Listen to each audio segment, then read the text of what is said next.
Kamu pinter karena mengumpulkan informasi, belajar dari orang tua, dari guru, apa dan segala macam ya. Betul nggak? Berarti kepandaian dalam kepalamu, ingatan di dalam kepalamu itu kamu atau milikmu? Hati adalah indikator dari segitu banyak memori yang kamu miliki di dalam hidupmu. Memorinya ada yang di dalam kepala yang kamu kumpulkan sejak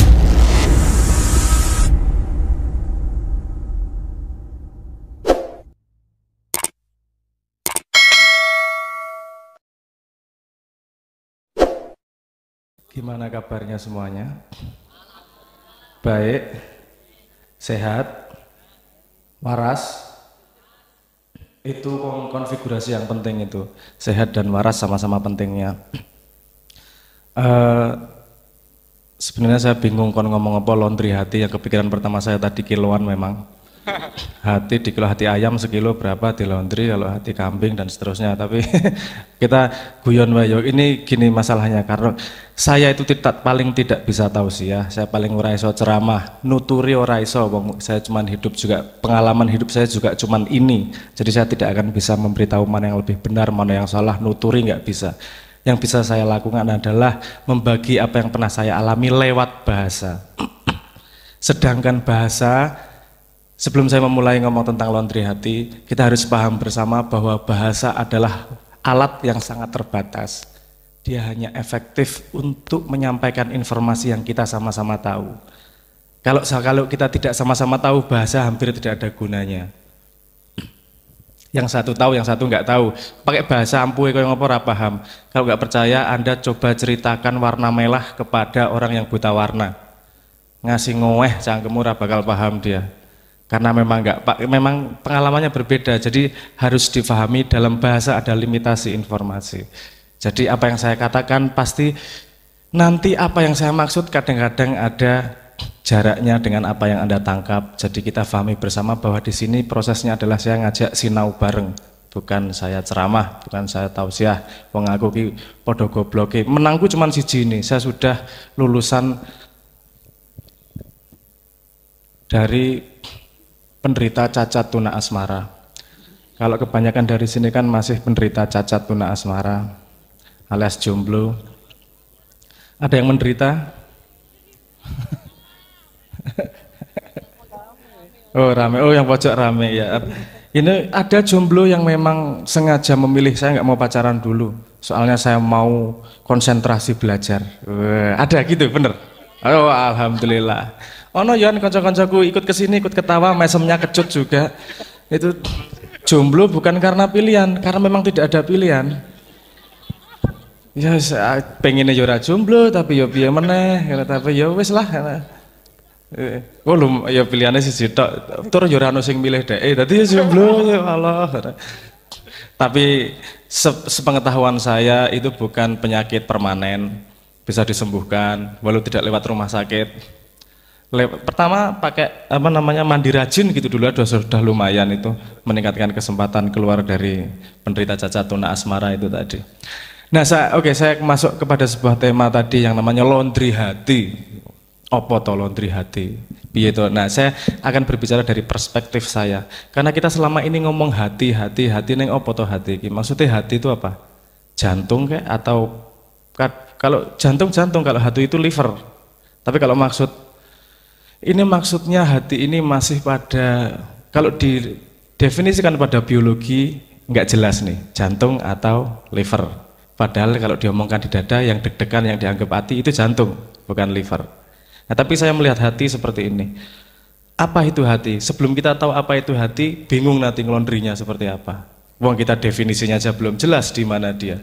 Biar ngelondrine, gimana mau membersihkan hati? Itu dari konsep yang abstrak harus kita turunkan menjadi konsep yang jelas dulu. Seperti apa? Ini pemahaman saya tentang hati. Oke, kita urut dari bawah dulu. Manusia adalah yang Anda pahami sekarang adalah kumpulan ingatan, hanya itu aja, nggak ada yang lain. Ingatan yang kamu kumpulkan sejak lahir, yang disebut sebagai impresi-impresi, itu menjadi ingatan di dalam kepala. Paham maksud saya ya? Anda lahir gini, kalau Anda pakai peci itu, saya tanyanya gini, siapakah kamu? Kan saya gitu. Kamu pakai peci. Pecinya beli apa maling apa nyaut atau dikasih? Pinjem. Punyamu pecinya. Oke. Kalau saya bilang peci itu kamu atau bukan? Bukan ya, bukan. Kenapa bukan? Karena kamu mengumpulkan, bukan kamu dari lahir punya. Betul nggak? Kamu mengumpulkan. Jadi yang kamu kumpulkan jadinya adalah milikmu. Yang kamu pasti bukan tidak kamu kumpulkan, kamu mendapatkan dari lahir, dari Tuhan langsung. Kalau yang mengumpulkan itu milik, bukan kamu, gitu ya. Oke. Kalau dari lahir yang ada di kepalamu ilmu itu milikmu atau kamu? Kamu lahir langsung pinter? Langsung bisa menderita karena kejombloanmu gitu? Semua lahir menangis, semua orang lahir itu mulai dengan menangis pasti, menyesal kok bapakku ngene ya gitu. Ora guyon. Bercanda. Enggak, tapi kamu pinter karena mengumpulkan informasi, belajar dari orang tua, dari guru apa dan segala macam ya. Betul enggak? Berarti kepandaian dalam kepalamu, ingatan di dalam kepalamu itu kamu atau milikmu? Milikmu. Oke ya, oke. Ada milikmu, banyak banget ingatan dari kecil sampai sekarang ini. Yang dulu nggak peduli sama pasangan, sekarang yang jomblo penderitaan luar biasa. Dari yang nembak sekali ingat, nembak 16 kali ditolak sampai masih ingat. Itu ingatan yang dikumpulkan. Sekarang saya tanya, badan Anda itu milik Anda atau Anda? Kamu, lahirnya gedenya langsung segede gini. Tenah karo ibumu. Semua lahir kecil, betul nggak? Terus kemudian makan tempe, makan susu ibu, mengumpulkan dari sekitar, makan minum bukan makan, salah. Ya pokoknya mengumpulkan gizi dari sekitarnya sehingga badannya gedenya segini. Betul atau salah? Betul ya. Berarti badan ini kamu atau milikmu? Milik, bukan kamu ya. Karena kamu mengumpulkan. Bahkan setiap 25 tahun, kalau umurmu 25 tahun, semua selmu sudah terganti hampir 100% kecuali mata.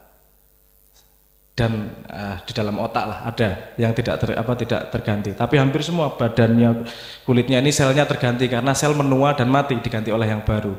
Biasanya umur 25 tahun sel yang di bayi udah hilang sama sekali diganti sel yang sama sekali baru. Jadi bukan kamu, itu milikmu. Oke, hati di mana? Nanti dulu. Sekarang gini, di sini ada yang takut sama kecoa? Ada?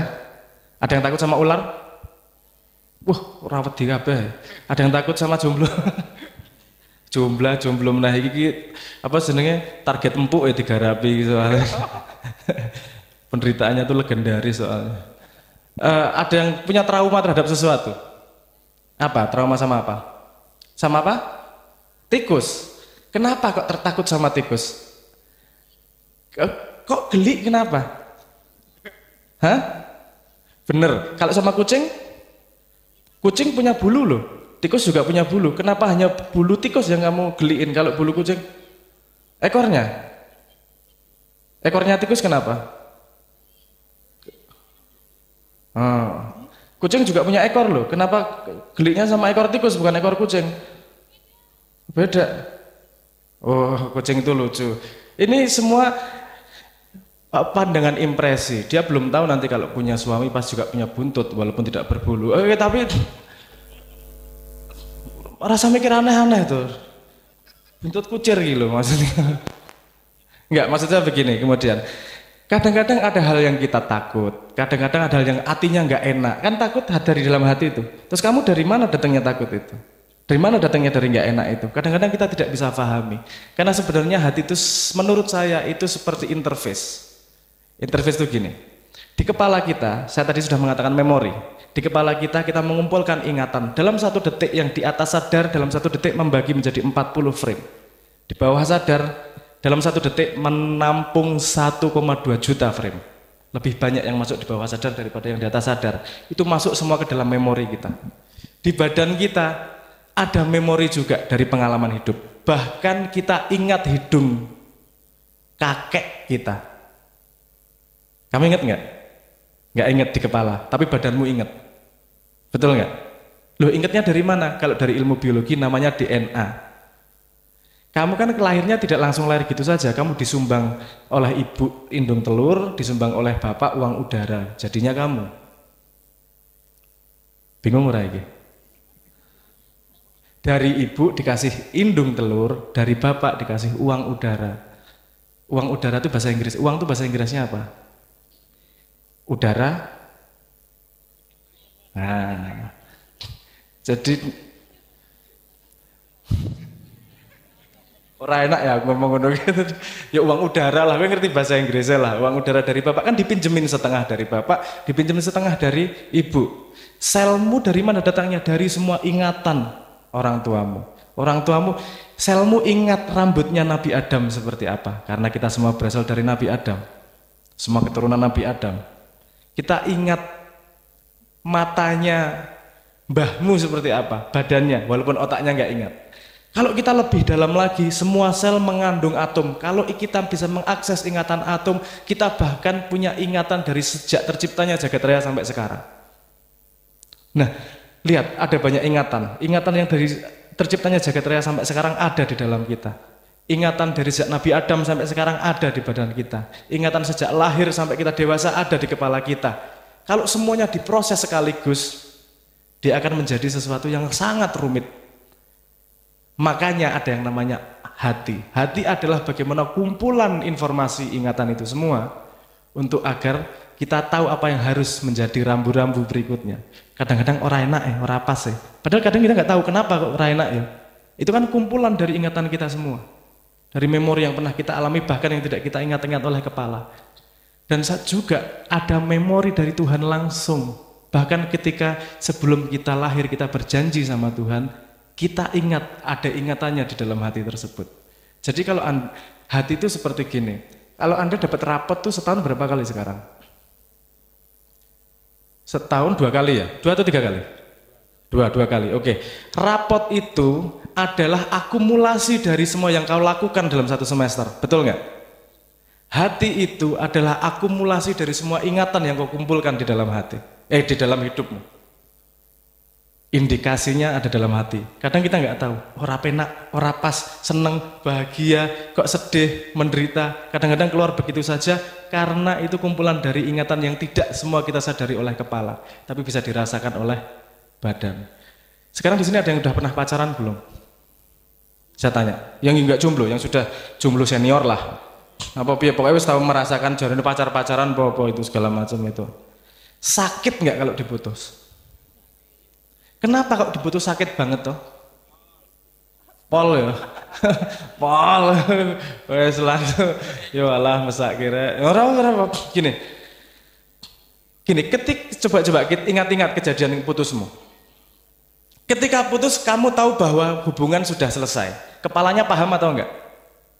Tapi hatinya masih sakit atau enggak? Pol, langsung ngerungok gitu dikempot sedino full sebagai bapak patah hati dunia. Nah, kenapa mas sakitnya dari mana? Kepalamu udah tahu loh, sudah selesai hubungannya. Karena yang mengingat perjalananmu bersama pacarmu atau pasanganmu bukanlah hanya kepalamu, badanmu juga ingat. Waktumu kamu habiskan karena setiap waktu yang kita jalani pasti menimbulkan memori. Menimbulkan ingatan. Ingatan itu ada di kepala, ada di badan, atau dimanapun pasti dia muncul dengan sendirinya. Ingatan tersebut. Jadi kalau tiba-tiba diputus sama pacar, kepalanya udah oke, aku serasa seneng Jane. Karena aku misalnya gini, kamu mutus karena memang dia wes ora cocok dan kamu tahu bahwa dia berkhianat sama kamu. Tapi hatimu tetap sakit pasti. Kamu tahu dia tidak baik untukmu secara akal, tapi hatinya masih sakit. Kenapa? Karena hati juga ingat memori yang dimiliki oleh badan. Badan merasakan pernah bersentuhan. Walaupun cuma salaman misalnya. Badanmu ingat sudah meluangkan waktu bersama 2 jam, 3 jam ngobrol. Badannya ingat, otaknya, tidak hanya otaknya yang mempengaruhi hati, tapi juga ingatan dalam seluruh hidupmu mempengaruhi pergolakan hati. Jadi bagaimana mau membersihkan hati? Nah sekarang kita ngomong laundry. Kita sekarang sudah mendefinisikan ya. Hati adalah indikator dari segitu banyak memori yang kamu miliki di dalam hidupmu. Memorinya ada yang di dalam kepala yang kamu kumpulkan sejak lahir, ada yang di dalam badan yang dikumpulkan sejak adanya Nabi Adam, Dan yang dikumpulkan sejak yang ada di atom, yang dikumpulkan sejak terciptanya jagat raya. Ada semua di dalam diri. Dan karena banyak kompleks ilmunya, memori tersebut, informasinya, sehingga yang keluar adalah indikatornya seperti rapotnya. 9, 8, pokoknya langsung metu aja di hati. Nah, bagaimana cara membersihkan hati? Masukkan ke dalam dirimu memori-memori yang menenangkan.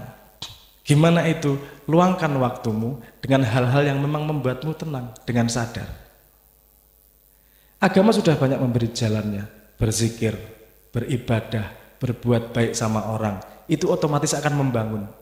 Orang yang isinya dengki, dia benci sama orang lain, jangan lupa, dia tidak hanya benci saat itu, tapi dia menanam ingatan dalam badannya terhadap kebencian.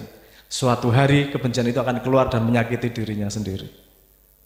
Jadi orang yang sudah bisa mengontrol, sudah bisa dengan sadar memasukkan memori apa dalam hidupnya, dia akan bisa dengan sadar menuju pada posisi mutmainah, pada posisi ketenangan, pada posisi seperti permukaan danau yang tidak lagi bergolak airnya. Ketika permukaan danau sudah tidak bergolak, satu tetes air saja sudah kerasa. Tidak perlu hujan yang begitu deras. Satu tetes air, ada orang lewat, kamu kerasa perasaannya seperti apa. Bukan urusan sakti, tapi urusan karena kamu tenang dan kamu sudah satu gelombang dengan ingatan alam semesta. Bagaimana melondri hati? Kembalilah kepada ingatan alam semesta. Pertama dari saya seperti itu dulu. Nanti kalau mau diteruskan tanya jawab, monggo. Matur nuwun. Wassalamualaikum warahmatullahi wabarakatuh.